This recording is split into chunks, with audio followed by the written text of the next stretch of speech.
Всем привет! Я Марина и с вами Школа Сакрамел. Знаю, вы очень ждали и давно просили видео с пальчиками, которые имеют искривленные фаланги. Я нашла поистине уникальную модель. Ее ногти и короткие, и широкие, и с искривленными фалангами. Я постараюсь максимально ей помочь и преобразить ее руки. Если вы считаете, что ваши ручки также требуются в преображении или знаете, кому это нужно, присылайте фото своих рук мне в личное сообщение в Instagram, и, возможно, вы примете участие в записи следующего ролика. Хотите увидеть, что у нас получилось? Смотрите ролик до конца, подписывайтесь на канал и следите за другими преображениями ногтей. Поехали! Давайте посмотрим на ноготки и пальчики моей модели.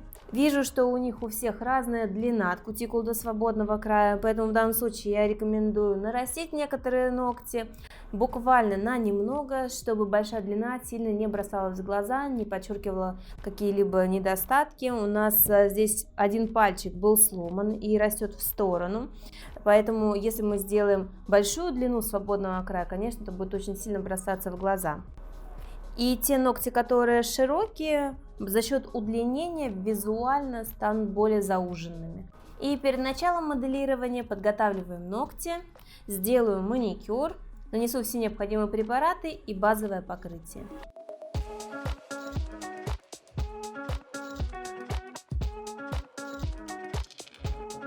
Приподнимаю кутикулу алмазным пламенем с красной насечкой. Зашлифую поверхность ногтя мягкой стороной пилки, подготовлю к наращиванию. Поскольку кутикула у меня здесь тонкая, влажная, то я ее удалю при помощи ножничек. После среза убираю небольшие заусенцы при помощи алмазного шарика с красной насечкой.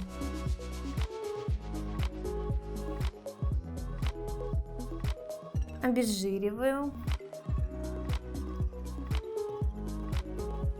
Наношу дегидратор и праймер на всю ногтевую пластину.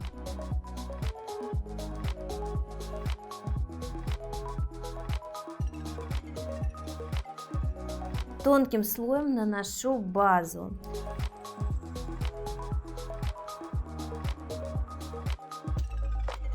Отправляю на просушку в лампу на 30 секунд. Предполагаемая длина у нас будет небольшая, буквально как указательный. Его мы укрепим при помощи акригеля, а другие ноготки немного донарастим. Будем использовать стандартные формы для наращивания.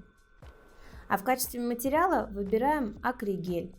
Он не будет растекаться, будет держать форму, мы его сможем поджать для того, чтобы визуально ноготки сузить. Начнем с указательного правой руки. На нем мы сделаем укрепление. Для чего это нужно? Мы выстроим высоту, и благодаря ей визуально ноготь будет смотреться уже, так как сейчас он очень плоский и широкий. Раскладывая материал кисточкой, я прижимаю его по боковым сторонам, а сверху стараюсь сильно не продавливать материал, для того, чтобы была как возвышенность, горочка. И визуально это будет казаться, что заужают ногтевую пластину. Для наращивания среднего ногтя мне понадобится форма. И чтобы она у меня хорошо встала, необходимо вырезать углубление в центральной части формочки. Вырез на форме у меня не совсем стандартный. Повторяю форму натурального ногтя, так как я вижу, что правая точка роста уже высоко ушла наверх. Делаю насечки для широких боковых валиков и вырезаю ушки. Форма стоит хорошо, валики боковые не мешают. Выкладываю шарик акригеля и распределяю его по тому же принципу.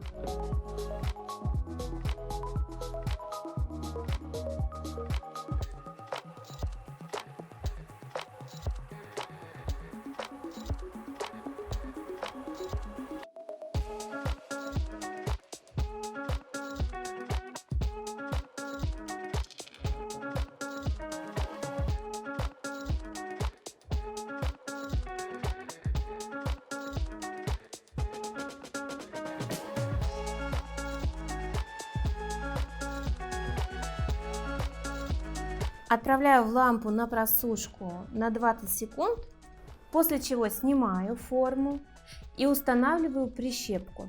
И вместе с прищепкой отправляю на досушку. Работаю конвейером, то на одной руке выкладываю материал, то на другой, для того, чтобы не тратить время. И на этом указательном мне необходимо чуть-чуть вытянуть длину. Для этого я не буду устанавливать форму, просто вытяну акригель по воздуху. Ноготок смотрит в сторону, поэтому акригелем стараюсь выпрямить рост натурального ногтя, перетягивая его на правую часть.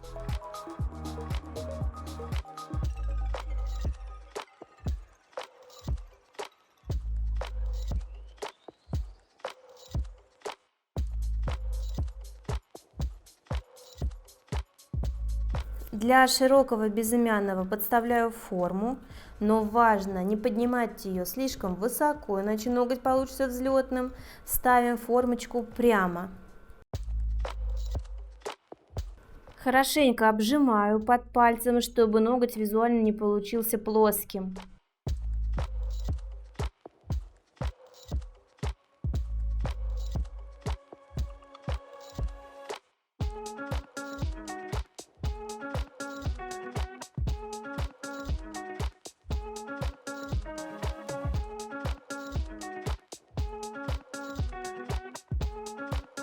В данном случае выполняем небольшую длину. Помню, что если свободный край превышает длину ногтевого ложа, то это уже опасно. Ноготь может сломаться, если вдруг клиент ударится обо что-нибудь. Поэтому выбираем оптимальную длину, не стоит здесь переусердствовать.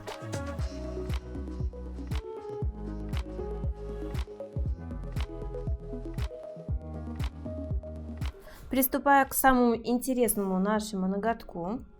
Если обычно я смотрю симметричность ногтевой пластины по первой фаланге, провожу визуально прямую через 3 фаланги, через центр кутикулы, то в данном случае, если я сделаю все как по правилам, ноготь будет смотреть очень сильно в сторону, тоже будут бросаться глаза, поэтому по первой фаланге не могу оценивать. Здесь мы с вами будем ориентироваться уже индивидуально на последнюю фалангу. Не сильно форму будем уводить в сторону, чуть-чуть лишь выровняв ноготь. Форму буду ставить не по росту ногтя, а немного сместив вправо.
Для удлинения мизинчика также буду подставлять форму, так как удлинить его надо практически в 2 раза.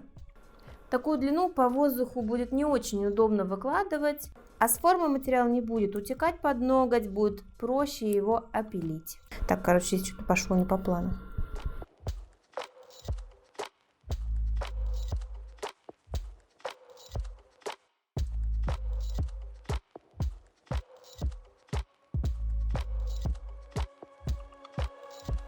Снимаю остаточную дисперсию. Теперь мне необходимо сделать ровную поверхность ногтей. Для этого использую пилку для искусственных ногтей 180 грит.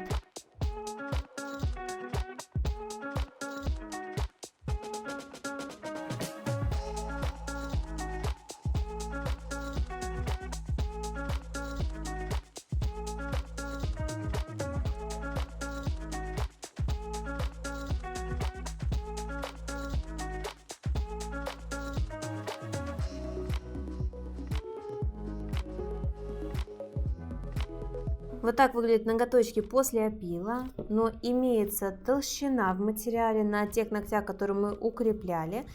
Поэтому сейчас я ее буду выпиливать при помощи керамической насадки.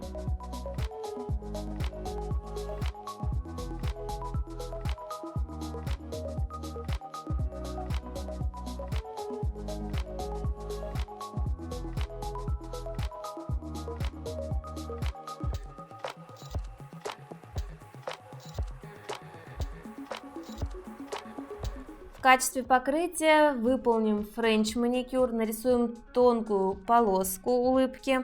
Визуально она будет удлинять ногтевую пластину и сужать.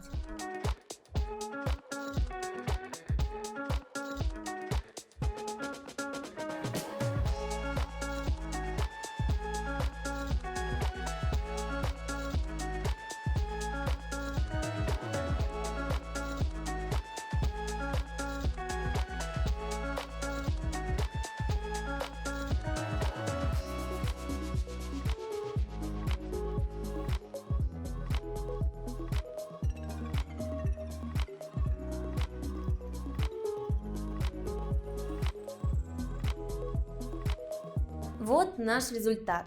Для того, чтобы ногти смотрелись визуально более узкими, мы выполнили френч покрытие. Напишите в комментариях, как вы считаете, удалось ли нам выполнить преображение. Конечно, я понимаю, что кардинально изменить рост ногтей или искривленной фаланги мы не можем, поэтому сделали максимально, что в наших возможностях. Желаю вам успеха в работе. Всем счастливо. Пока-пока.